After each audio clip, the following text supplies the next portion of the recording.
Dhaggeeffattootaa fi daawwattoota Dirbaba Oromummaa, Dirbabii Oromummaa torbanitti guyyaa tokko sagantaa dabarsaa. Sagantaan nuyi dabarsinu waa'ee hawaasummaa, waa'ee teknooloojii, waa'ee amantii, waa'ee jireenya waliigalaati. Akka aadaa biyya keenyaatti jabana kanaaf irra guddaan siyaasaadha kan dubbatu. Siyaasa sana cinaatti wanti nu barbaachisan baay'eetu jiran ni amannaa. Kana irratti hundaa'uudhaan keessummoota adda addaa afeerra. Keessummaa koo har'aasii kanaan dura guyyaa tokko afeereen ture, guyyaa lammata naaf dhiyaataa jiru. Ani Toleeraa Tasammaa Bayyanaa Kanaadaarraa, isaanis immoo luba gammachuu olaanaa Minisootaa irraatii. Luba gammachuu deebitanii baga nagaan dhuftani. Baga nagaan nu eddanii asitti saamas na afeeruu keetii fi iddoon si galateeffadha Toleera. Waaqessi haa eebbisu. Ulfaadhaa. Yeroo darbe gaaffiif deebii goon irratti karaa biyyattis darbeera fiidbaakiin argadhee bareedaa ture. Gorsa akkasii barbaannaa, waan akkasii waan gidduu gara Oromoo kana gara gidduutti harkisu, Oromoo kana walqixatti tajaajilu kana barbaanna kan jedhu argadheen jira. Ulfaadhaan jira. Har'aa silaa namoota abbootii amantii 2-3 afeeruuf yaaleen ture naaf mijoofne karaa amantii Islaamaas, karaa amantii Waaqeffannaas, isin immoo karaa amantii Kiristaanaa, luba karaa amantii Kiristaanaati. Isaan kana walii wajjin afeeruuf yaaleen ture naaf milkoofne. Garuu irraa jalaan tartiibaan isaaniinis qofa qofaatti haasa'uun hin danda'ama kan jedhu nan isin afeeree. Har'a gaamee kaanee waa'ee amantaa Kiristaanaa fi bu'uura mootummaa fi amantiin Kiristaanaa maal walitti qabu, mootummaa hundeeffamuu mootummaa irratti amantiin Kiristaanaa maal jedha. Fakkeenyaaf akka amantii Kiristaanaatti amantiin Kiristaanaa olaanaa guddaan Waaqayyoo lafa uumee nama uumee Waaqayyootu bulchaa. Achi jalatti mootummaan kun attamiin jalqabee amantiin Kiristaanaa mootummaan hariiroo isaan qaban maal fakkaatame hundeensaa? Yaada kana jeneraalii man dubbadha.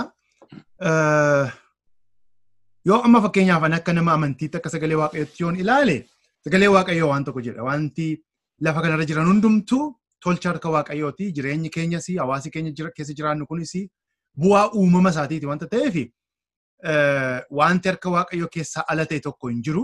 Kanaaf mootummaan jirus wanta adda addaa hawaasa keenya keessa jirus tolcha harka Waaqayyooti. Akka kanatti hubanna. Yoo garuu maal hariiroo mootummaatii fi amantii gidduu jiru maalidha jenne itti deebinee dhufuu dandeenya. Mootummaa dhumtu maaliif barbaachise kan jedhu sagaleen Waaqayyoo akka inni hubatuun gabaabsee dubbachuu barbaada. Mootummaan kan inni barbaachisee fi cubbuurraa kan ka'edha. Gaarummaarraan dhufne mootummaan. Mootummaan kan inni dhufee fi namni jireenya isaa walii wajjinii keessatti akka garaa isaatiitti akka fedha Waaqayyootti tolchee walii wajjiniin jiraachuu waan hin danda'amnee fi seera kennee fi seera sana keessaatu mootummaan dhufe. Mootummaan kun qoodisaa namni inni rakkina walii wajjiniin jiraachuu qabu kuni namni inni cubbutti kufe yaada isaatiin gochaa isaatiin adda addaa balleessu kuni akkaataa inni itti walii wajjin jiraatu mijeessuudhaaf, akkaataa inni itti walii wajjiniin jiraatu mijeessuudhaafitu mootummaan kennameef. Mootummaan kun egaa gar tokkoon nuti akka warra Luutiraaniitti harka mirgaa Waaqayyoo harka mirgaa Waaqayyoo biyya lafaa kana akka inni tasumaa hin banne, tasumaa karaarraa ce'ee cubbuun fudhatee hamminni fudhatee akka hin bannee fi kan kaa'amedha jechuudha. Akka kanatti dubbatu sagalee Waaqayyoo sakoo kana wanta ta'e. Isa kana keessa illee baay'ee haasa'uun nu barbaachisu garuu kana fakkaata. Jiraachuunsa jireenyi lafarraa namni walii wajjiniin jiraatu kuni bifa mijataadhaan, gaarummaadhaan akka inni walii wajjiniin jiraatuuf jireenya kana mijeessuudhaaf uumame. Isa kanaaf namaaf kenname. Hojiin mootummaas kanuma tikseedha jechuudha. Hojiin mootummaa saba kana tiksaa jechuudha. Lafa kanarratti seera jiru keessattitu akka tiksuuf kenname. Tole, baay'ee gaariidha ka'umsaa fi amma fakkeenya tokkoon isiniif kenna. Biyyoota yoo egaa seenaa ammuma danda'ame tokko yoggaa ilaallu biyyoota akka macaafa qulqulluutti bulantu jira. Hundeen jalqaba isaanii jechaadha mootummaa isaanii ijaaruurraa. Biyyoota sharaadhaan bulan akka amantii musliimaatu jira. Naanna'ee kan inni seerri mootummaa kuni seera amantii kanarraa fudhatameetu achirraa seera ta'aa dhufe heerri mootummaa ittiin bulu kan jedhu jira jechaadha. Kun amma amantii kiristaanaa keessatti heera mootummaan addunyaa amma ittiin bultu wanti UN yookaan mootumni gamtaaman ittiin wal bulchanii wanni kana keessatti ammami qoonni amma akka sagalee waaqayyoo isin jettan kanaatti qoonni amantii kiristaanaa fi heera kanaa wajjin wal qaban isaa ammam mee akka inni kun biyya keenya keessatti waan beekamaadha. Amantiin jireenya namaa hundumaa irratti dhiibbaa qaba miti ilaalcha walii wajjin jiraachuu mootummaa irratti dhiibbaa qaba. Keessumaa baroota durii keessa amantiin qooda guddaa waan qabuu fi seera biyyattii iyyuu akkaataa biyyattiin jiraattu iyyuu akkaataa namatti waliin jiraattu iyyuu hundumaa irratti dhiibbaa godha ture.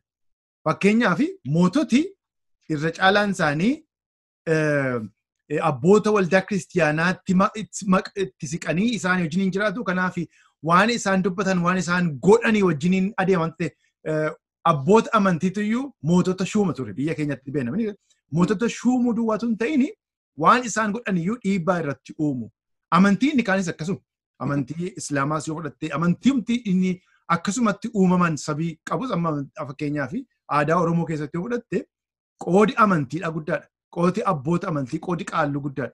Qaalluun hawaasa sana giddu galeessa ta'ee warra bushus warra saba sanas kan geggeessu duwwaatu hin ta'in kan yoo isaan karaa irraa cenis qajeeshu seera sanas giddu galeessa ta'ee kan eegamuuf kan qooda dhiibbaa qaba. Dhiibbaa qaba jechuudhaaf jedhe jeneraal. Kun dhiibbaan kun waa hin amneedha. Kun beekamaadha. Garuu iddoo lamatti leeraan nu barbaada amma haasaa keenya har'aatiif akka nuuf ta'uu fi inni tokko dhiibbaa amantiin karaa lama dhiibbaa uumuu danda'a. Hawaasa irrattis mootummaa irrattis. Inni tokko bifa faallaa san jedhu bifa negatiiviidhaan fuuluu dhiibbaa uumuu danda'a. Fakkeenyaaf amma yeroo sanatti yoo teenye ilaallu amantiidhaaf siyaasii yoo baay'ee yookaan amantiidhaaf mootummaan yoo wal make yoo wal fudhate dhiibbaa hamaa uumuu danda'a. Amma fakkeenyaaf biyya keenya keessatti fudhattanii yeroo seenaa keenya keessatti waldaa tokko duwwaadha kan waldaa sanatu giddu galeessa mootummaati. Wanti hundumtuu achi keessa jira. Isa duwwaatu hin ta'in sabummaan saba tokkoyyuu achi keessa jira. Wanta ta'eef warri kaanii akkuma jirutti biyya sana keessatti ala ta'u. Mootummaa keessaas alaa, bulchiinsa keessaas alaa, ilaalchaanis alaa, aadaadhaanis alaa amantii tokko duwwaatu dhiibbaa godhataa jechuudha. Yommuu kana rakkina ta'a jechuudha. Hawaasa gidduutti rakkina uumaa biyyoota baay'eetti waan arginudha kun. Inni kun amantii kiristiyaanaas ta'uu danda'a, amantii islaamaas ta'uu danda'a. Biyya keenya keessatti shaakala kana qabatamaatti qabnaa keessa jiraanne waan arginedha jechuudha. Amma fakkeenyaaf amma bara 1950 wayii keessatti waldaa amantii ortodoksii duwwaadha kan mootummaa biyya sanaa birattis beekamu. Kan amantiin suni amantii sabaan tuni amantii moototaas ture. Kanaaf dhiibbaa guddaa qabu turan. Saboota warra kaan irrattis jireenya isaaniitti ilaalcha isaaniitti eenyummaa isaanii irratti dhiibbaa guddaa qabu turan. Inni kun isa faallaadha. Fakkeenyaaf biyyoota garaagaraa keessatti fudhanne immoo amantiin fakkeenyaaf amantii musliimaa amantii duwwaatu hin ta'in amantii siyaasa geggeessuudha. Mootummaa sanas geggeessu wanta ta'eef seera amantii sana keessa jiru guutummaatti bulchiisa biyyaa keessa dhufee dhiibbaa guddaa uuma. Yommuu sana warri amantii sana keessaa qooda hin qabne ilaalcha sana keessaa rakkina guddaa keessa galu inni kun rakkina ta'a. Inni lammaffaan immoo si'a baay'ee warri amantii qabanii fi warri siyaasaa yommuu isaan baay'ee walitti siqanii jireenya isaanii wal makatu amantii dhumtiyyuu kulisaayistii ta'a. Amantiimti kuni kan ittiin nama bitan, kan ittiin nama miidhan, kan ittiin nama waan barbaadan godhan ta'a. Yommuu sana hojii amantii keessaa bahetu meeshaa siyaasaa ta'a jechuudha. Inni kun baay'ee hamaadha. Kana baay'ee eeggachuutu namarra jira. Kanaaf yeroo hundumaa amantiidhaa fi bulchiisa gidduu, amantiidhaa fi siyaasa gidduu walitti dhufeenyi jiru eeggannaatti qabamuutu irra jira. Karaa lamaanuu karaa warra amantiis karaa warra siyaasaas. Inni kun baay'ee barbaachisaadha. Tole, kanaaf qooda mootummaa ijaaruu keessatti qooda heera mootummootaa baasuu keessatti qoodni amantii guddaadha. Kan fakkeenya gaarii hin kaaftanii sirna gadaa keessatti iyyuu abbaa qaalluudha. Abbaa gadaa kan eebbisu, kan muuduu, kan to'atu kun bareedaadha jechaadha. Mee maal ishee kana naan tuqne natti fakkaata. Ana tura jedhee hin beeku. Waa'ee heera mootummaa tolchuu keessatti, waa'ee heera mootummoota addunyaa tolchuu keessatti wanneen amantii irraa fudhataman hundeenti mootummaa iyyuu amantii akka ta'e naa ibsitaniittu Mootummooti gamtaan immoo mootummoota adda addaatu dhufee gara itti aanutti hin deemna. Mootummaan kun iyyuu gosa akkamiiti kan jedhutti hin deemna. Isa kana gadi heera gumaachuu irratti jecha heeraa fi seera biyyi ittiin bultu gumaachuu irratti mee akka amantii kiristaanaatti. Amma fakkeenyaaf yoo fudhannee ilaalle abboommiin kurnan yoo macaafa qulqulluu keessa jiru ilaalle wanta inni jedhu waama seera biyyaa keessa jirudha. Wanta biraa hin jedhu miti. Hinatiniidha. Hinatini hin ajjeesini namatti hin darbini qabeenyaa namaan saamini lafa namarra wanta kan kee hin ta'in darbitee hin fudhatiniidha wanta. Qoodi mootummaadha isa kan akka inni wal hin jeeqne eeguudha miti. Gar tokkoon seeruma isa qabnu kana keessa iyyuu bifa adda addaatiin kun dhufee jira akkaataa garaagaraatti. Amma fakkeenyaaf isa waa'ee mirga namummaa OBN Intarnaashinaal keessatti waa'ee ulfina namaa waa'ee mirga namaa kana seera isaa yommuu lola addunyaa lammaffaa booda moototi walitti dhufanii seera sana baasanii irra caalaan isaanii warri seera sana barreessan luboota turani. Luboota waldaa kiristaanaa turan. Warri seera sana barreessan amma maqaa isaa yoo fuulduraan qabu ta'e iyyuu isaaniidha kan walitti dhufee taa'ee waa'ee ulfina namaa kana barreesse. Maaliif waa'ee ulfina namaa kanaas usii baay'ee amantii bira jira wanta ta'eef isaantu fidee achi keessa jira. Arra waa'ee mirga namaa, waa'ee ulfina namaa, waan adda addaa kana haasa'u. Kanaaf qooda qaba jechuudha. Qoodi isaa garuu beekamutu irra jira. Qooda isa inni sila haasa'e inni negatiiviin wanta inni fakkeenyaaf negatiiviin influence inni jedhe suni inni yommuu amantiidhaa fi siyaasa amantiidhaaf mootiin wal makee walitti makamee iddoo tokkotti galu yommuu sana dhiibbaan inni qabu faallaadha. Kanaaf saboota gidduutti iyyuu hariiroo saboota gidduu jiru hin miidha. Saboota iyyuu akka konfliktiin baay'atu godha. Lammaffaa immoo lafa amantiidhaa fi mootummaan wal makee jirutti sirna dimookiraasii dhaabuu hin danda'amu. Maaliif amantiif mootummaan wal makeetu iyyuu danqaa iyyuu uuma. Biyyoota baay'ee keessatti fakkeenya fudhachuu dandeenya kan. Danqaa uuma akka seera dhuunfaa. Yommuu as deebi'u garuu haala amma nu keessa jiru keessatti ani yeroo hundumaa fakkeenya tokko fudhadha yeroo bara 60 keessa 72 keessa fakkeenya gaariin luba guddinaa tumsaatu yommuu mootummaan sun gara giddirasamaatti adeemu namooti gaaffii qabu turan. Maal goonaa akkamittiin itu mootummaa kana wajjiniin itti fufna amma mootii biyya kanaa kan ta'e Hayilasillaaseen kufeera. Bifa hundumtuu geddarameera. Wanti nuti dhufaa jiru hin beennu. Gar tokkoon lafi namaa deebi'uun jireenya namaa sirrachuun gaariidha. Garuu waan isaan haasa'an immoo nuuf hin ta'u. Kanaaf maal goonaa inni gaafatan. Maree kana keessaa wanti isaan generalizing godha waan isaan jedhan keessaa tokko wanta anaafsis namoota baay'ee keenyaaf fakkeenyaatti fudhatamee hafe ilaa. Qooda qabna nuti akka amanaa tokkottis akka waldaattis. Qoodi nuti qabnu mootummaa kana mootummaan kamiyyuu yommuu dhufu fedha waaqayyoo akeeka waaqayyoo tiksee sabaa ta'uu dhufa wanta ta'eef lafa isaan gaarii hojjechuun isaanii jiru lafa immoo isaan hir'ina qabanitti hin gargaarra. Bira dhaabannee gargaarra. Hojii isaanii garuu harkaa hin fuunu. Maaliif qooda qabu nuti hojiin keenya wangeela lallabuudha. Isaan immoo akka seera waaqayyootti saba geggeessuudha. Hojii saba geggeessuu kana seera keessatti hojjetani. Yommuu isaan immoo waaqa taanaa jedhani yommuu sana dura dhaabbannee itti falmina. Maaliif kan jiru waaqa tokko duwwaadha. Waaqa ta'uu hin danda'u. Mootummaan waaqa ta'uu hin danda'u. Kanaaf kan isaan jedhani critical solidarity jedhama afaan Ingiliffaatiin. Mootummaa wajjinii critical solidarity dhaanii walii wajjin hojjenna. Lafa ceephaan irratti ceephaanii lafa dhiibbaa gochuun irratti dhiibbaa gooneetu lafa gaariitti immoo gargaarree walii wajjin hojjenna. Hojiin mootummaadhaa fi amantii gidduu jiru yookaan dhaaba amantii gidduu jiru kana fakkaachuu qaba jechuudha. An kanaaf akka hubannaa kootiitti waanuma sadiitu jira. Tokko dhaaboti amantii kan isaan godhan wanta sadii informsa jennu. Namuma kana hubachiisuutu namarra jira miti waa'ee mirga isaatii, waa'ee jireenya isaatii, waa'ee eenyummaa isaatii, waa'ee ulfina isaatii kana sirriitti namni hubatee akka inni itti jiraatu kana jajjabeessuutu namarra jira. Biyyooti warri amantiin keessatti cimsanii waa'ee eenyummaa namaa, waa'ee sabummaa namaa, waa'ee ulfina namaa barsiisanii yeroo hundumaa saboota warra mirga isaanii dhaabbatan ta'u. Yeroo hundumaa qooda amantiis beeku, qooda isaaniis beeku, itti gaafatamummaa isaanii fudhatanii jiraachuu danda'u jechuudha. Isa kanaaf fakkeenya adda addaa fiduu dandeenya yeroo biraatti.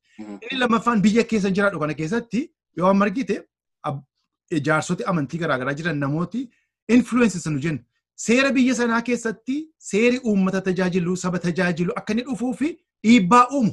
Dhiibbaa kan isaan uumanii dhaqanii namoota isaanii miseensota isaanii kakaasanii akka isaan dhiibbaa uumanii seera biyyaa akka geeddaramu gara gaariitti akka dhufu dhiibbaa uumsa kana gochuu. Isa kana gochuudhaanitu qooda isaanii bahu. Inni sadaffaa inni baay'ee murteessaan isan defend jedhudha. Fakkeenyaaf mootummaan yommuu inni darbee ani waaqan ta'a jedhee nama hidhu nama ajjeesu karaarraa ceewaa adda addaa godhu yommuu sana dhaabotii amantii gadi ba'anii waaqayyo tokko duwwaa jira dubbachuudha. Jechuun mootummaan akka inni mootummaa ta'e itti mul'isaa jira. Mootummaan kun immoo tiksee sabaa akka inni ta'e itti mul'isaa jira. Kanaaf kun aadaa macaa qulqulluu keessa jirudha. Nutis kanumarraan kan nurraa eegama jechuudha. Inni inform, influence, defending jedhan. Isaan kun barbaachisaadha. Isa kana yoo godhani jireenya saba kanaa tajaajiluu danda'u. Ijaarsa sirna dimokiraasii sanas immoo akka inni toora qabatu gochuu danda'u jechuudha. Tole, gara wanni sadan ammatiin keessanitti gara boodaatti gara Itoophiyaatti gaafa deemnu nan kaasa deebisee. Amma waldaa kiristaanaa keessatti al tokko nageenya ani waldaa kiristaanaan deema. Mootummaa waaqayyotu dibaayedha. Mootummaa waaqayyotu kaaseetu kaa'aa jedhu.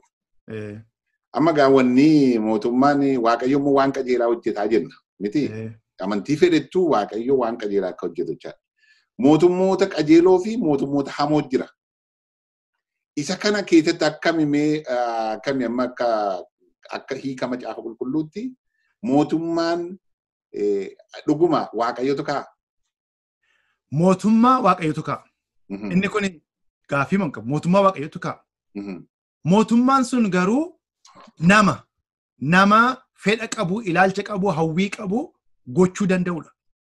Namooti kun yoo ofitti amanamummaa qabanii qalbii isaaniif bitamanii wanta waaqni ofirra sodaatanii waamicha qabu yoo ta'anii mootummoota gaarii ta'u.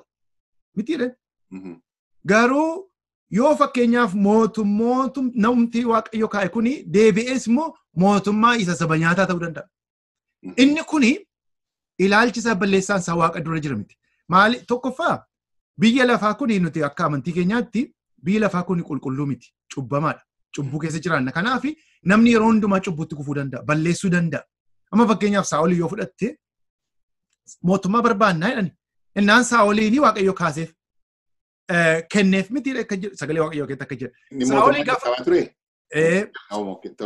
Mootummaa gaafatanii innaan warri ollaa keenyaa mootii qabu nuufis mootii na kennamu jedhaniin saba Israa'el. Innaan mootiin keessa nana duwwaadha. Kennan lakkii warri ollaa keenyaatu mootii qaba nuufis mootii na kennamu. Inni mootii kenneef. Saa'olii garuu rakkina guddaa qaba ture. Saa'olii mootummaa fudhateetu garuu roolii isaa addan baafanne. Iddoo tokkotti mootii ta'uu barbaada. Iddoo tokkotti immoo maal jedhu isa luba ta'uu barbaada. Kan itti waamame garuu mootii ta'uudha malee luba ta'utti waamamne. Hojii lubaas keessa dhaqee, hojii mootummaas keessa dhaqee roolii isaa gaafa wallaalu booda saba sana yoo rakkinatti buuse isa duwwaa sun ta'in booda hinaaffaadhaan iyyuu biyya balleesse. Daawwitiin si olaalte ammas isa booddee kan dhufe rakkina guddaa qaba ture. Gaafa aangootti ol ba'ee mootummaa fudhatu guyyaa jalqabaa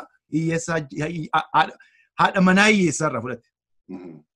Fedha waaqayyoon turre garuu Saa'olii fi Daawwit gidduu garaagarummaan jiru Saa'olii qalbii jijjiirrachuu hin dandeenye. Utuu qalbiin jijjiirratiin du'e. Utuu karaatti hin deebiin du'e. Akka kanatti jooree utuu jaawwaruu bakkeetti du'e. Daawwiti dafee qalbii geddaratee ofitti deebi'ee waamicha isaa saganamaatti deebi'e. Carraa yoo argate isa duraa caalaa. Ilmi isaa Solomoonis rakkinuma kana qaba ture. Ijoolleen Solomoon booda dhufan garuu rakkina guddaatti galan. Gaafa abbaan isaanii du'u ijoolleen suni gorsa jaarsolii dhaga'uu mannaa gorsa hiriyoota isaanii dhaga'anii biyya Israa'eliin iddoo lamatti gargar baasan. Gorsa gaafachuu dhaqanii gorsa abbootii jaarsolii namoota gurguddaa dhiisanii warra shaakala qabu dhiisanii ijoollee hiriyoota isaanii gaafa gaafatanii dhufanii ofittummaadhaanii biyya sana iddoo lamatti hiran. Amma kana keessatti filannaan nama isa mootii isa irra jira. Balleessuunis tolchuunis harka isaa keessa jira jechuudha. Tole. Baay'ee fayyaa ulfaadhaa. Waan kana sila gadi fageenyaan akka barumsaatti waltajjii akkasiitti irratti hin ta'u miidiyaa yeroo gabaabaa yeroo murtaa'e. Naa galeera. Sumatti natti kaasennaan keessa dhaqe malee. Baay'ee namatti tola malee. Mee gara dimokiraasiitti dhufna gaa.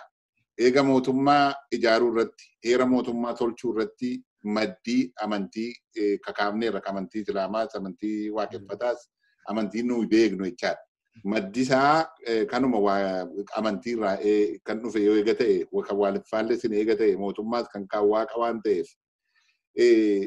Sirna dimokiraasii addunyaa irratti amma populaaritii fudhatama guddaa argate kana kaa'uu keessatti qoonni waldaa amantii kiristaanaa yookaan geggeessitoota amantii kiristaanaa maali? Ilaa ammas gabaabsee manni jeneraaliin dubbadha. Sirna dimokiraasiidhaa aadaa yookaan duudhaa mataasaa danda'e qaba. Jechuun duudhaa inni murteessaan waa'ee mirga namaati. Waa'ee eenyummaa namaa. Waa'ee eenyummaa namaa sanaa iddoo itti kennee kabajuu danda'u isaatu irra jira. Vaaliyuu mataasaa danda'e qaba. Vaaliyuu yookaan duudhaan kun lafa hin jirretti sirna dimokiraasii dhaabuu hin danda'u. Amma fakkeenyaaf warri amantii qaban Islaamas haa ta'u, Kiristiyaanas haa ta'u, waa'ee namaa irratti namni gati jabeessa jedha. Namni kuni gati jabeessa. Maaliif namni kuni mirga isaa kana waaqayyootu kennaaf mini. Namatu kennaaf mini. Uumamaan qaba. Qoodi namaa walii wajjin jireenya keessatti qooda isa namaaf kenname kana kabajuudha jedha. Amma sirna dimokiraasiitti gaafa dhufnu aadaa kana keessatti sirna dimokiraasii dhaabbachuu danda'a. Kanaaf qooda qabda jechuudha. Qooda sirna dimokiraasii keessatti aadaa kana jajjabeessanii sirni dimokiraasii sun fuulduratti akka inni uumamu, akka inni aadaa ta'u, akka inni aadaa sabaa ta'u gochuudhaaf qooda guddaa carraa guddaa qabdi. Yoo teenye ilaalle amma biyyoota Awurooppaa kanas ilaalte iddoo garaagaraas ilaalte ni ibsa. Amantiin yookaan jireenya amantii kun dhiibbaa garaagaraa qaba sirna dimokiraasii kana keessatti uumuu keessatti. Isa kana akka lamatti dubbachuu barbaada. Inni tokko waldaan yookaan qoodi amantiin kun jechuun waldaan kiristiyaanas haa ta'u, waldaan dhaabota amantii garaagaraa dhaabota amantii ta'uu isaaniitiin mootummaan qooda isaa akka ba'u jajjabeessuu danda'u. Amma yoo fakkeenyaaf yoo amantiif siyaasii wal makee isa tiyookiraasii nu jennutu dhalata. Inni kun maaltu ta'a? Mootiitu waaqa ta'a jechuudha. Mootiin sun gaafa waaqa ta'u wal makaniiru wanta ta'eef warri siyaasaa mootii kanatti dhimma ba'aniitu sirna siyaasaa sana waaqarraa isinii kennamee jedhu. Nama ajjeesanii ajaja waaqayyootiin ajjeefamee jedhu. Nama fiidhanii ajaja waaqayyootiin hidhamee biyya diigu jechuudha. Inni kuni rakkina fida. Gosa ammaa fakkeenyaaf wanta akka ammaa Hayilasillaasee Mangistaa Kasses Samaa Ittaarras kan jedhamu. Achuma keessaa dhufe. Maaliif Hayilasillaaseen sabata filate miti. Mootii kana dhaata sanyii isaa keessaa dhufa. Lammaffaa immoo waaqatu isa kaa'e. Kanaaf mootiidhas gar tokkoon immoo iddoo waaqaas fudhateera jechuudha. Garuu yoo fakkeenyaaf dhaaboti amantii kana keessaa deebi'anii hojii isaanii irratti qalbii isaanii deebisanii jechuun fakkeenyaaf waldaa kiristiyaanaa fudhattee hojii wangeelaa hojjechuu irratti yoo qalbii ishee deebiste waldaadhuma ta'uu isheetiin bu'aa buusti hawaasa sanaaf. Yoo waldaa ta'uu dhiisuu irra darbite waan biraa keessa dhatti rakkina guddaa fidde jechuudha. Dhaaboti amantii warri kanis akkuma kana. Inni lammaffaan immoo ani maalan jedha being honest jechuun amanamummaa wanta biyya lafaa kanarra jiru kana sadarkaa isaa malee ol kaasuun gaarii miti. Biyya lafaa kana keessatti jireenya waaqarraa uumuu hin dandeenyu. Jechuun amma fakkeenyaaf yeroo bara dargiidhaa yeroo sanallee yaadatatee beeku. Koominizimiin kun akka isaan dubbate innis amantiidhuma fakkaata. Biyya lafaa kanarratti waan hundumaa wal qixxeessanii halkanuma tokkotti yookaan guyyaa 50 ta'uu waggaa 100 ta'uu meeqas ta'uu garuu guutummaatti biyya lafaa kana keessatti perfectionist wanta perfectii tokko ta'e uumnaa jedhu turan. Hin uumamne takkaa uumamuu hin danda'u. Biyya lafaa kan fooyya'ama yoo deeme malee giddiramsi guddaan dhufuu hin danda'u waa'ee jireenya itiksii namaa gaafa ilaaltu. Isa kanaaf yoo fakkeenyaaf akka amantiitti inni kun akka inni sirrii hin taane qulqullinaan dubbanne ibsine namooti yaada dogoggoraadhaan akka hin fudhatamnee fi yaada dogoggoraa keessa galanis abjuu hin taane keessa akka hin dhannee fi hin eegaa jechuudha. Inni kun baay'ee murteessaadha. Inni lammaffaan amma fakkeenyaaf wanta lamatu jira waa'ee mootummaadhaan mootummaan tokko abbaa irreeti miti. Mootummaan tokko immoo sirna dimookiraasiiti. Mootummaan abbaa irreesi wanta gaarii wanta ta'e qaba. Mootummaa garuu mootummaa waaqaa miti. Mootummaa jechuun absoluutis gochuun irra hin jiru. Rakkina mataa isaa danda'e qaba. Sirni dimookiraasii inni immoo filannaa mootummaa biraadha. Wanta gaarii ta'es qaba, rakkinas qaba. Isa kana keessatti filannaa kana keessatti nuuf keessumaa akka ija amantiitiin gaafa ilaalu mootummaa abbaa irreerraa mootummaa sirna dimookiraasiitu wayyaadha. Mootummaa sanatu gaariidha. Kanaaf isa filanna. Maaliif abbaa irree hin filannu sitti fakkaate? Abbaa irree kan hin filannee fi mootummaan abbaa irree yeroo hundumaa isa waaqa tolfamaadha yeroo hundumaa. Waaqa tolfama ofiima isaatii waaqa of godha. Ofiima isaatiitu waan hundumaa godha. Nama fakkeenyaaf namni eenyusa jedhu isatu murteessa. Mootummaa abbaa irreetu murteessa. Namni eenyusa jedhu. Nama gati jabiina namaa kana isatu murteessa. Kanaaf abbaa barbaade ajjeesa, abbaa barbaade hinidha, abbaa barbaade mootii godha, abbaa barbaade daaraatti dabala jechuudha. Kanaaf nuuf mootummaan abbaa irree baay'ee danjirasiidha. Biyya keenya keessatti argineerra shaakala namaa keessatti. Sirna dimookiraasii filatamaadha kan jennuu fi wanta gurguddaa sadiif. Tokkoffaa mootummaan kuni amma sirna dimookiraasii keessatti mootummaan hin filatama dhaabbataa miti jechuudha. Miti waggaa 4 yookaan waggaa 8 aangoo eenyu jala jirta jechuudha. Aangoo uummataa jala jirta. Geeddaramuu hin dandeessaa jechuudha. Kanaaf ati waaqa miti jechuudha. Miti ati waaqa miti jireenya namaa kana akka barbaadde gochuu hin dandeessu. Hojiin kee saba tajaajiluu duwwaadha. Biyya kana keessatti namni kan filatamu siin tajaajilaa jedhee filatama. Abbaan irree garuu anatu beekaadha, anatu sii godhaa, anatu kana sii godhaa jedhee si yaabbatee al tokko mataa irratti ol ba'eennan gadi buusuun sammuu karaadha. Kanaaftu filatamaa miti. Filatamaa miti. Lammaffaa immoo sirna dimookiraasii maal jedhu isaa progressive and open jechuun sirna dimookiraasii fooyya'aa wanta adeemudha. Fooyya'aa adeemaa inni jechuun isaanis akka jedhanii amanu. Mootummaan fakkeenya biyya keessa jiraannu kuni fooyya'aa dhufee sadarkaarra kana ga'e malee kan tokkotti hin geenye. Realistikiidha jechuudha seerri kun jechuudha. Inni lammaffaa immoo dhaabota garaagaraatu jira mirga namaa kana kan tiksan. Mirga namaa kanas kan utuban. Fakkeenyaaf manni murtii jira, warri mirga namaa falman jiru, wanta adda addaatu jira.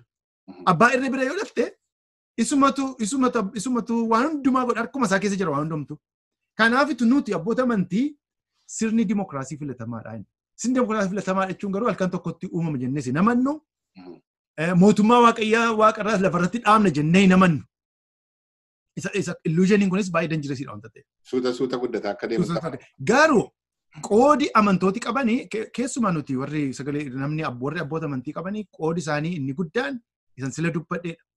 Isa nama kana waa'ee inform, influence and defend isan jedha. Jechuun namoota kana fakkeenyaan sitti himuu danda'a. Fakkeenyaaf yeroo warri wangeelaa biyya keenya dhufanii fakkeenya gaariidha kun. Yeroo warri wangeelaa biyya keenya dhufanii Feteraarii Dirbabaa nama jedhamutu ture. Feteraariin kuni taa'eetu garboota isaa wajjin namoota walitti namanii sagalee waaqayyoo dhaggeeffatu. Ganama bataskaana dhaqa. Bataskaana dhaqee yommuu bataskaana dhaqanii afaanuma Gi'iziitiin godhamu waan tokko hin dhaga'u. Oromoo waan tokko iyyuu hin dhaga'u. Achuma taa'ee fixee gala. Feteraariin Dirbabaan kun nama abshaala baay'ee beekaadha. Ennaani maal jedhaa abbaa gammachii namoota warra wangeela fudhatanii karaa Eertiraa biyyatti deebi'antu fudhatee galee barreessaa godhatee mana isaa keessa kaa'atee jira. Galgala mana isaatti walitti qabamaniitu galgala mana isaatti walitti qabamanii ergi bataskaanaa fixanii booda Feteraarii Dirbabaan hin dubbisu waa tokkoyyuu. Garuu warri wangeelaa kun hin dubbisu. Ennaani garboota isaa ofitti naannessee taa'ee naa dubbisaa macaafa keessaniidhaan. Hin dubbisuuf inni wanta lamatu isa dhibe. Tokkoffaa afaan Oromoon barreeffamee dubbifamuu isaatu isa dhibe. Afaan Oromoon dhaga'ee hin beeku. Lammaffaa afaan isaatiin yommuu itti haasa'u nama akka isaatii isatti haasa'u wanta dhaga'ee hin beennedha. Garbooti warri kan caalaa dhibamanii Feteraarii Dirbabaatu hin ta'in garboota isa warra wajjin ta'anidha. Innaan maal jedhanii gaafa bataskaana dhaqanii garbooti bataskaana keessatti Feteraarii Dirbabaa wajjin hin ta'an. Feteraarii Dirbabaan immoo kellaa isaa keessatti mana isaa keessatti garboota isaa ofitti naannessee taa'a. Innaan dhaggeeffatanii nuti jedhan waaqa isaa garbaaf gooftaa wal qixxeesse barbaannaa. Jechuun wangeel ammanni Fitiraariyu Dirbaba wangeela kana dhagaamani kanaaf garboota wajjin ta'anii kanarratti godha yeroo sana babal'isuu godhuma sanatti wangeelli kan inni babal'atee fi maaliif gooftaa fi garbicha gidduu garaagarummaan hin jiru. Vaaliyuu namaa ol kaasa jechuudha miti. Inni kun dhiibbaa mataa isaa danda'e qaba jireenya namaarratti. Hubannaa namaarratti. Namooti kanaan hubannaa kana qabanii abbaa irreetiif hin bitaman. Gabaabaatti kanuma jira. Ulfaadhaa luba gammachuu.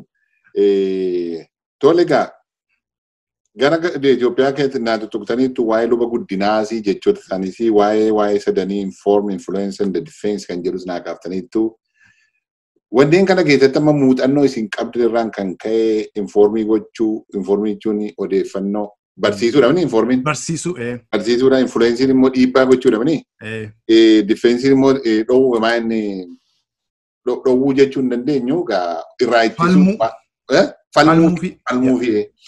Isa kanarratti amma humna qaba waldaan kiristaanaa. Amma waldaan ortodoksii dhiifnu waldaan ortodoksii qaama mootummaa Itoophiyaa ture durumaa kaasee amma dhufee dargiin dhufutti baay'ee dhiibbaa guddaa akka inni godhaa ture beenna. Bara dargii si waan amma lubi guddinaa jedhanii sanaanis immoo lubbuu isaanii darbe jechaadha. Yaalii sana godhanii jechaadha. Sana booda dargiin isin kufee mootummaa Ihaadigtu dhufee mee qoonni waldaan kiristaanaa isin beektan jechaadha. Akka Luteraaniittis haa ta'u maqaan Yesuus biyya keessaas haa ta'u gamtaa waldaalee amantii kiristaanaas haa ta'u warra barsiisuu dhiibbaa gochuu fi tiksuu yookaan oolchuu kana irratti wanni ta'e ammam ija agarsiiseera. Ammam humna qaba waldaan kiristaanaa kun. Ammuma rakkinni jiru. Ammuma rakkina maqaa dhoofne waan gaarii baay'ee buusaniiru amantiin hundumtu biyya Itoophiyaa keessatti. Amantiin hundumtu Ortodoksii dabalatee kan Islaamas dabalatee kan warra Wangeelaas dabalatee. Amma fakkeenyaaf kan warra Ortodoksii yoo fudhanne lafa namnuu barachuu hin dandeenyetti kan barsiise isaaniidha waldaa keessaa ba'e barumsumti waldaa keessaa ba'e. Nama kan barsiise barumsa aartii kana waan adda addaa kana kan hojjete waldaa keessaa ba'e waldaa Ortodoksii keessaa ba'e. Inni kuni gaafii. Inni lammaffaan immoo yeroo dhuma fakkeenyaa fi sabooti mootiin adda addaa saba sana irratti ka'anii rakkina garaagaraa uumanii luboota hundumaa miti lubooti tokko tokko amma jireenya isaanii dabarsanii kennanitti waldaadhaafis mormanii uummataafis morman. Yeroo xaaliyaanii yoo fudhatte qooda guddaa qabu turan waldooti kun. Isa dagachuun namarra hin jiru. Har'ayyuu qooda guddaa qabaachuu danda'u. Yoo garuu gara mootummaa dhaqanii mootummaa wajjiniin harka walii hidhatanii mootummaa keessa lixanii hin danqamu isaan humti yoo akkatti dubbatan nabu. Yeroo bara dargiidhaan agarre yoo bara keessa agarre bara saganaas argite warra luboota mootummaatus keessa galee ofii isaati kan isaaf toluchu keessa kaa'ata. Isa kana waldaan kamiyyuu mormuutu irra jira. Qooda qabu kana keessaa mootummaan. Yoo mootummaan achi keessa dhaqee waldaan amantii sunis hin badaa jireenyi namaas hin badaa dhumi isaa gaarii hin ta'u. Mootummaafis gaarii miti warra amantii sanaafis gaarii miti. Warri wangeelaa qooda guddaa qabu turan. Fakkeenya sanii ani waan beekuuf amma luba guddinaa fakkeenya fudhadhee luboota baay'eetu ture. Lubooti baay'een waldaas tajaajilanii saba isaas tajaajilanii waan aarsaa baay'ee baasan. Yaadadha yeroo naannoo keenyatti hundi isaaniidhaa turani. Kan isaan hidhamanii wanta tokko duwwaame. Kan isaan hidhamanii fi mootummaan waaqa ta'uu hin danda'u. Waaqa duwwaadha. Mootummaan iddoo isaa qaba. Jedhanii gaafa dubbatan jarri kun hidhaman. Isa arras kanuma gochuutu namarra jira. Inni kun baay'ee barbaachisaadha. Amma fakkeenyaaf yeroo amma filannaatti adeemna filannaa namna filatu maal filata namni kun? Jechuun biyya kanatti nan hubadha. Wanta filattu adda baastee beekuuf jira. Maaliif akka filtu iyyuu beekuuf jira. Eenyuun akka filtu beekuuf jira. Waa'ee mirga namaa, waa'ee filannaa, waa'ee seera biyyaa kana barsiisuun waldaan kana keessatti qooda qabattee barsiisuun wanti ishee irraa eegamuudha. Kun rakkina tokko iyyuu hin qabu. Yoo garuu waldaa keessa galtee paartii abaluun filadhaa jette kun dogoggora guddaadha. Isa keessa dhaquun ishee irra jiru. Garuu waa'ee filannaa irratti gargaaru ishee jira. Waa'ee filannaa irratti namooti akka filachuun itti gaafatama isaanii ta'e. Abbaa fedhii yoo filatan filachuun garuu mirga waaqayyoo isaaniif kennedha. Gadi ba'anii filachuutu irra jiraata. Isa kanaaf nama kana garuu Akkamittiin akka filatu aadaa isaa, amala isaa, jireenya isaa kana barsiisutu namarra jiraata. Fakkeenyaaf biyya keenyatti rakkinni guddaan tokko toleeraansiitu baay'ee irra miti namni waan adda addaa irratti wal danda'uutu hin jiru. Waa'ee wal danda'uu kana cimsanii barsiisutu namarra jira. Namni lafa fayyaa waa'ee aadaa irratti wal danda'uutu namarra jira. Waa'ee siyaasaa, ilaalcha siyaasaa irratti wal danda'uutu namarra jira. Isa kana waldaan gar tokko gortee baabsitee rakkina sana baay'isuu irraa barsiisutu irra jira. Kana jechuudha informan jechuudha. Waa'ee mirga namaas. Inni influensi jedhee fakkeenyaaf anamman yoo fakkeenyaaf biyya kanatti ilaalte dhaabotuma siyaasaa ta'anii filamu miti. Maali rakkina maaliitu jira?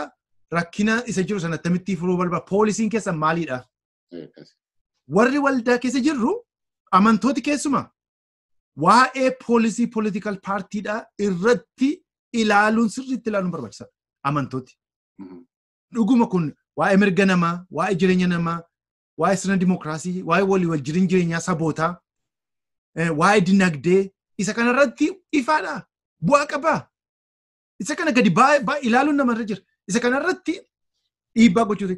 Gar tokkoon immoo fakkeenyaaf uumama badaa nama biyya keenya keessaa nama tokko warri warshaa garaagaraa godhan kuni biyya warshaa garaagaraa dhaabanii jireenya namaa diigaa, qabeenyaa diigaa, uumama diigaa miti. Poolisiin akkasii kan sirna badiisa akkasii uumu kana iddootti kan deebisu poolisiin akka uumamu. Warri poolisii uumames gargaaramanii fuulduratti akka fidanii fi dhiibbaa uumutu ishirra jira. Biyya kanatti nagarree amma fakkeenyaaf ijoollee xixinnoo gadameessa irraa buusu kan halkaniif guyyaa itti hojjetee mootummaatti dhiibbaa uumu amantoota. Maaliif kan itti amananii uumamni kun gati jabeessa wanta ta'eef.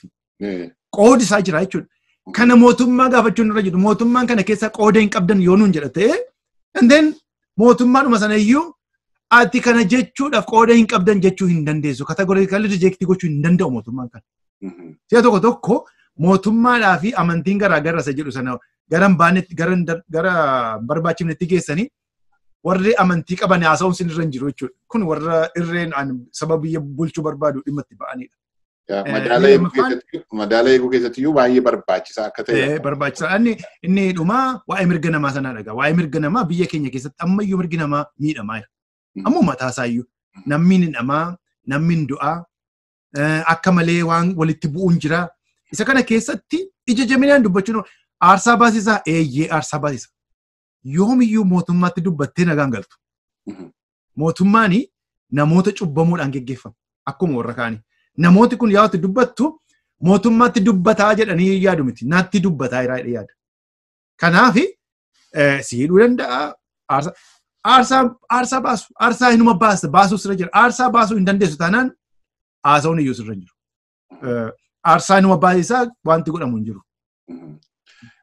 Egaa hubannaa gahaa qabdu jedhee ilaala haala biyya keenya keessa yoo seenne waan biraatti seennaa.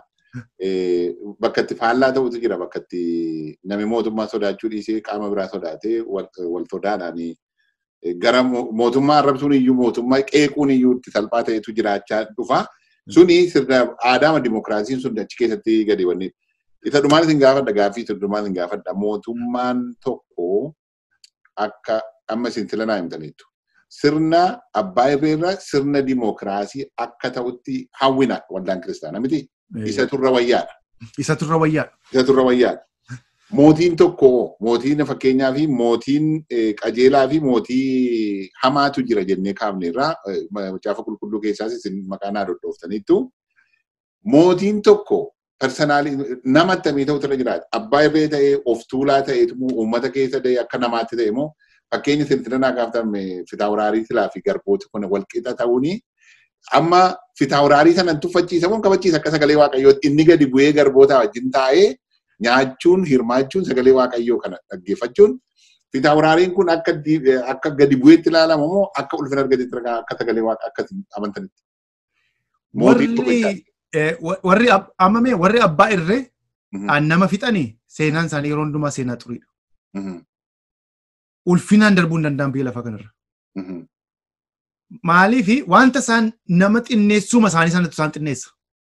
Waaqayyo gadi bu'ee kabalee hidhee hidhamiti. Namuma isa gati jabeessa ta'e kana xinneessuu isaaniitiin xinnaatu. Inni kunis seenaa keessatti warra arginedha. Mee warra Afrikaa kana keessa namaan taphachaa turan hundi isaanii eessa jiru? Ulfinaan namni deeme tokko iyyuu hin jiru. Hin jiru tokko. Tokko iyyuu hin jiru. Maqaa dha'uu dandeessu tokko namni deeme iyyuu hin jiru. Yooma fakkeenyaaf Hiitileriin fudhatte dhumarratti haadha manaasaa ajjeesee mucaasaa ajjeesee akkasittiin bade jechuudha. Wanta inni lafa kaa'ee sammuu namaa keessa garaa namaa keessa kaa'ee idaa isaa garuu hamma irratti baasa Jarmanii. Idaa namicha sana cubbuu isaa baasaa jechuudha. Kanaaf bu'aan hojii abbaa irree keessa argamu gaarummaa tokko hin qabu. Gad of xinneessanii tajaajiluun immoo ulfina. Numti mataan isaa ulfina. Amala namaa keessa ala deemta wanta ta'eef. Gara amala waaqayyootti adeemta wanta ta'eef. Gara gaariitti adeemta wanta ta'eef nama tajaajiluun gaaffii qabu gaafa gadi buutee nama tajaajiltu namoonni nama si galateeffata miti. Gara nama gadi buutee nama tajaajiluu sana gara qalbii sanaatti hin dhufne taanaan ati gara aangootti adeemuun iyyuu sirra hin jiru. Maaliif badiisa fiduu dandeessa ofii irrattis biyya irrattis badiisa fiduu dandeessa wanta ta'eef. Isa kana keessatti warri fakkeenyaa warri amantii warri waaqayyoon amanannu sodaa biraas hin qabne ilaalchi keenya adda jennee yaannu yommuu fakkeenyaa moototi karaarraa ce'anii balaa cal jennee malaala dhaabannee balaaleffachuu duwwaatu hin ta'in itti deddeebinee tokkoffaa kadhachuu fi waaqayyoon lammaffaa itti adeeminee gorsuu akkaataa isaaniitti yaada isaanii naanneffatan gargaaruutu namarra jira. Si'a baay'ee namni gara aangootti ol ba'u gubbaa bantii aangoorra taa'u kophaa isaati. Yaada isaa jireenya isaa waan adda addaa keessa jiran ta'eef riyaalitii irra ditaajidiidha yeroo hundumaa. Nuti immoo yeroo hundumaa warri abboota amantii riyaaliitiitti gad harkisuun numarra jira. Isa kana gochuun badiisa miti. Yaada sanatti akka inni deebi'ee gaarii kan hojjetuuf malee. Kanaaf qoodi kun barbaachisaadha hawaasa keessatti. Qooda kana qabaachuutu namarra jira. Yoo qooda kana hin qabaanne rakkina guddaa qaba. Amma fakkeenyaaf biyya keenya keessatti amma isatti kaaftee amma rakkinni biyya keenya keessa jiru namni toleraansii dhabuun iddoo adda addaatiin namni hundumtuu waaqa xixinnoo ta'uu barbaada lafuma jirutti. Isa kana keessatti abbooti amantii waldaan amantii garaagaraa kuni isaan kana baabsuurra isaan kana duuba jajjabeessanii haadhuma isaa sabni kun akka inni gargar adeemu yaadaan hubannaan akka inni gargar adeemu akka garaan namaa diigamu sirni dimokiraasii akka lafa hin qabanne gochuurra